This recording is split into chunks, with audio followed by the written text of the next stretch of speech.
بسم الله الرحمن الرحيم. فرصدان waxaan rabaa inaan uga hadlo qalalaaso siyaasadeed, fariimo siyaasadeed oo toddobaadadii u dambeeyay ka soo yeerayay mas'uuliyiin iyo siyaasiyiin iyo axsaab siyaasadeedba kuwaas oo aan u arkay inay qalbi jab iyo niyad xumo ku ridayaan shacbiga Soomaaliyeed meel kasta oo ka jooga dunida, ha ahaato dalka gudihiisa ama dibadiisa. shacbiga Soomaaliyeed oo ka soo daalay ayna soo ragaadiyeen dagaallo sokeeye, qax iyo barakac iyo dhibaatooyinka ka dhasha, ayaan u dul qaadan karin markay mas'uul ka maqlaan hal kelimad oo xanaf leh, hal kelimad oo wax u dhimaysa karaamada iyo sumcadda magaca Soomaaliyeed, shacabka Soomaaliyeed iyo dowladaba guud ahaan. sidaas darteed ka siyaasi ahaan, ka ra'iisul wasaare hore ahaan, ka aqoon-yahan ahaan waxaa ila gudboonaatay oon u arkay inay tahay waajib saaran inaana ka aamusin qalalaasaha siyaasadeed ee beryahan ragaadiyay dalkeena iyo dadkeena.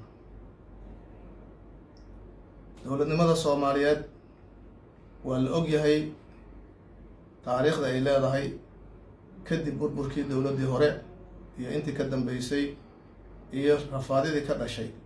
mar haddii ilaahay sahlay mas-uuliyiin iyo waxgaradna u istaagay in dowlad Soomaaliyeed la helo, ee mar labaad kursigii qaranka looga talinayo bila Soomaaliya la dhigay, ee dowlado si dimuqraadiya isu bedelayay doorashooyin ay soo mareen, waa nasiib darro maanta in shacbiga mirahaas iyo natiijooyinkaas laga qalbi jibiyo, in erayo colaad ah iyo fariimo colaad oo ay ka baxaan warbaahinta oo aanay u dul qaadan karin shacbiga Soomaaliyeed ee tabaalaysa, iyadoo weliba waqtigan lagu jiro fatahaado webiyada iyo roobabku sameeyeen ay dadka ummadda Soomaaliyeed dhibaato ku hayaan, oo waxa noo bannaano maanta ay yihiin gurmad iyo taageero iyo taakulayn shacbiga Soomaaliyeed ee waxyeeloobaba. wax kale nooma bannaanan qabaa. sidaas daraaddeed waxaan ugu baaqayaa siyaasiyiinta Soomaaliyeed ee madaxda ka ah xisbiyada ee dalka soo hogaamiya waqtiyo kala duwan inay yareeyaan xasaradaha iyo dhibaatooyinka shacbigu dhibsanayo oo u keeni kara niyad jab ay ka niyad jabaan dowladnimo Soomaaliyeed.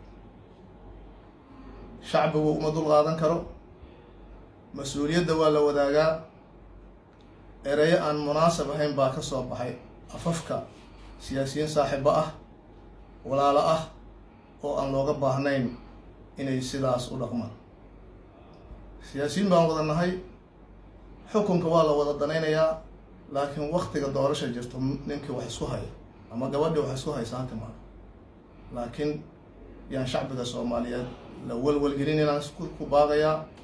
waxaan ka codsanayaa inay joojiyaan oo la sugo waqtiga doorashooyinka ciddii xukun doonaysa.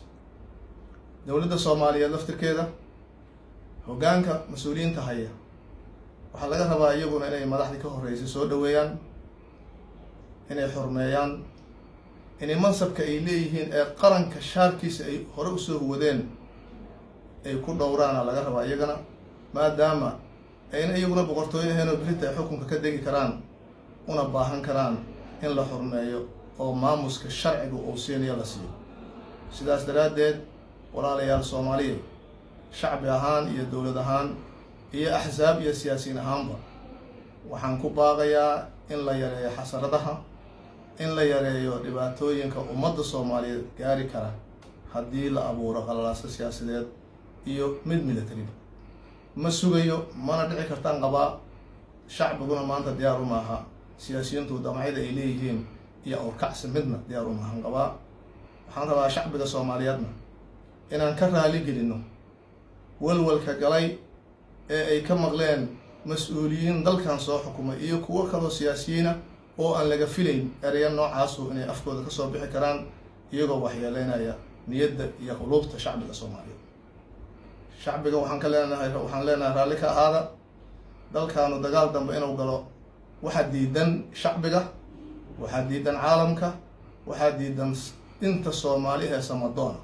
marka waxaan soo jeedin lahay in la qaboojiyo xaaladda, wax walwalihina aanay jirin, dowladduna inay waajibaadka saaran fuliso, amniga ilaaliso, shacbiga niyadiisa ilaaliso, arrimaha bulshada iyo dhaqaalahana ka shaqayso. ummadda Soomaaliyeed iyadoo isxambaarsan oo gacmaha is haysata ayay wax noqon kartaaye in la kala jeedo qolob meel u jeedahay wax faa'iido keeni ma karto. sidaas ayaan jeclahay inay qaataan ummadda Soomaaliyeed guud ahaan, siyaasiyiinta xukundoonka ah iyo dowladda mas-uuliyiinteeduba inay intaa wadaagaan jeclahay. wassalaamu calaykum waraxmatullaahi wabarakaatuh.